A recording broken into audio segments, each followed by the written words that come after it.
He was once just a nameless face in the crowd, now the world knows him as the billionaire who changed millions of lives, but no one knows the pain behind his rise, until today. Let me take you back, not to the boardrooms or the press conferences, but to a forgotten street corner, where a barefoot boy sat with empty eyes and a stomach that hadn't known food for days. His name was Arman. He didn't even remember how he ended up alone. His memories were a blur of screaming voices, an explosion, and the smell of fire. The war had taken everything, his parents, his home, and even his name. He only knew Arman because a stranger once called him that before vanishing into the smoke. At 7 years old, Arman wandered from town to town, begging for scraps and sleeping in abandoned buildings. He wasn't just poor, he was invisible. People passed him by like he didn't exist. Some mocked him. Some beat him. And some just looked away. Every night, Arman asked the sky one question. Why me? He wasn't angry. He wasn't bitter. Just tired. Tired of being hungry. Tired of pretending not to cry when other boys had mothers who kissed them and fathers who held their hands. But one day, everything changed.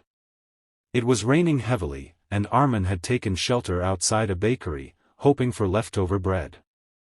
That night, a woman named Maya, in her mid-40s with silver-streaked hair and a tired smile, noticed him. She was neither rich nor influential, just a school teacher passing by, but something in Arman's eyes stopped her. It was the look of a child who had forgotten how to hope.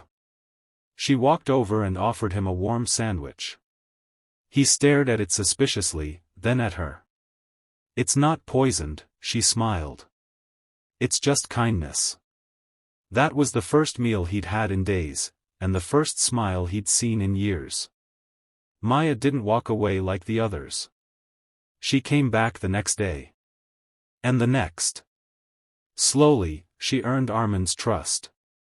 Eventually, she took him into her tiny apartment. It wasn't much, a small room, one bed, cracked walls, but to Arman, it was a palace. She enrolled him in school. He struggled at first. Couldn't read. Couldn't write. Other students mocked him, called him trash boy. But Maya kept saying, "You're not trash, Arman. You're treasure waiting to be discovered." Years passed. Arman grew into a quiet but determined young man. He didn't forget his roots. Every test he passed, every skill he learned, he saw as a brick laid on the path to something greater. He began working odd jobs, sweeping floors, cleaning tables, washing cars. But he watched, he listened. At a small tech cafe where he worked as a cleaner, he grew fascinated with computers. He would watch the programmers late into the night, memorizing what they typed, sneaking onto unused systems to practice. One day, the cafe's owner caught him using the computer but didn't punish him. Instead, he looked at the screen, then at Arman. "You built this app?" Arman nodded nervously. The man was shocked. "You've been watching us all this time." That moment changed everything. The cafe owner introduced Arman to a local entrepreneur who was looking for talent. Arman started coding freelance. His apps began getting noticed. One went viral, a simple language learning tool for kids in poor communities. Soon, investors called. Then partners. Then media outlets. Arman, the once lost boy, now had a growing tech company built around education and empowerment. He named it Phoenix Code, because I rose from ashes, he would say. His company expanded rapidly across Asia and Africa. His mission was clear: no child should be invisible like I was.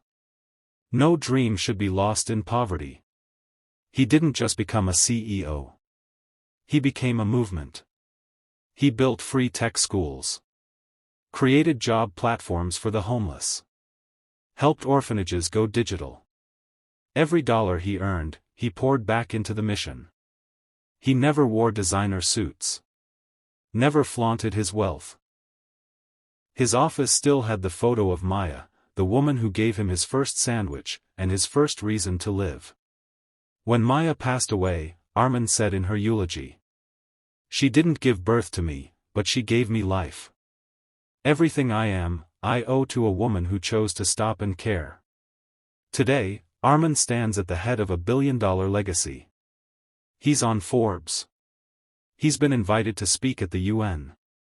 But ask him what his greatest title is? He'll say softly, a son. A survivor. And someone who didn't give up. So, if you're watching this and you feel small, lost, invisible, remember Arman. Because he was once just like you. And the world didn't give him a chance. He made his own.